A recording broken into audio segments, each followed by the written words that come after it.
we're going to break down the Carolina Panthers season win total is 6.5. Let us know in the comments section. Do you like the over or the under for the Carolina Panthers? Very curious team here. Dan, I want to start with this. After their bye week last year in week 11, 3-point loss to Chiefs, OT loss to Bucks, 6-point loss at your Eagles, 16-point and that was loss a drop pass. Like, that was a drop pass away from winning that game outright, if you remember that. You know what I mean? Yeah, absolutely. But that's what bad teams do. 16-point loss to Cowboys, win against Cardinals, blown out against the Bucks, win against Falcons. They turned a page. And Young was terrible to start the year. Dalton takes over. And I don't know if anyone remembers this. The reason Dalton couldn't play anymore was he got in a car accident. Yeah. And so they had to bring Bryce Young in, and you think, oh, this is a disaster. Instead, he was pretty good. So the over-under 6.5. They were 5-12 last year. PFF ranked them 22nd on offense, 32nd on defense last year. I love this stat. They've had 6 coaches since 2019. The Steelers have had 3 since 1969. Not a huge stability, Dan. Stability. Off-season moves, nothing too big. Wharton, defensive tackle. They re-signed Jackson. They got J.C. Horn, so that secondary looks very good. Added a couple of linebackers, defensive tackles. Rico Dowdle is there. What's your take on the Panthers here? I want to get your take, and then I want to go over the schedule, because to me, the schedule tells us a story. Well, Andy, you kind of pointed out 32nd in defense, and not just PFF. You can look all around. Most metrics said it was pretty bad. They allowed the most percentage of scoring drives against their defense. So quite literally, the Carolina Panthers defense cannot be any worse than it was last year. It just can't.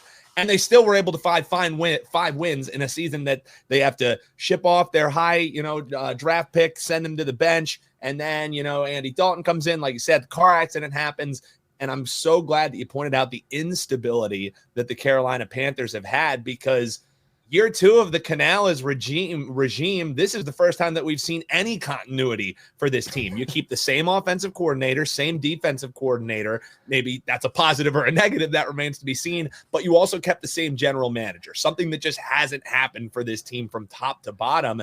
And you talk about how they looked after the bye. It looked like a team who finally started buying into what Canales was selling. And I think he's a pretty good head coach who can maximize the best of what they get off the roster. Sure, their offseason wasn't anything crazy, but their draft was pretty damn good.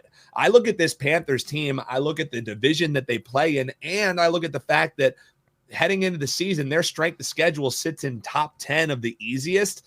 6.5 wins is one of those numbers that I say, this team could be a 7-8 win team. I wouldn't be shocked by that at all. I don't think they were as bad as people thought they were coming into last year. I think that was evidenced by some of these tough games that they gave to the 2 teams that were in the Super Bowl. Sure, bad teams end up losing those games, but in year 2, maybe some of those coin flips start going the other way, and maybe not having the Chiefs and the refs against them to lose that game by a field goal helps them this year. I like the over 6.5 wins for the Carolina Panthers. I actually think this is going to be a sneaky team against the spread to be betting on here early in the season, because I don't think they're as bad as your father's Carolina Panthers. Do I think they're a Super Bowl contender? Hell no. Do I think they can get 7 wins? Hell yes, Andy. Give me the over on the Carolina Panthers.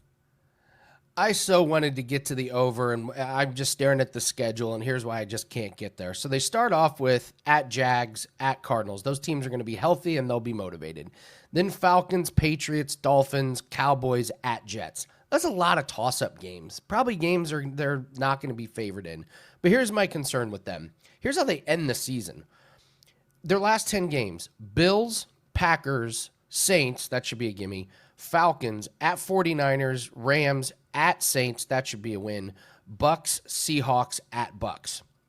I think that NFC West is going to be jam-packed, and I think 8 of those 10 teams that they play to finish the year are going to be in the playoff hunt. I think they're going to be fighting for playoffs.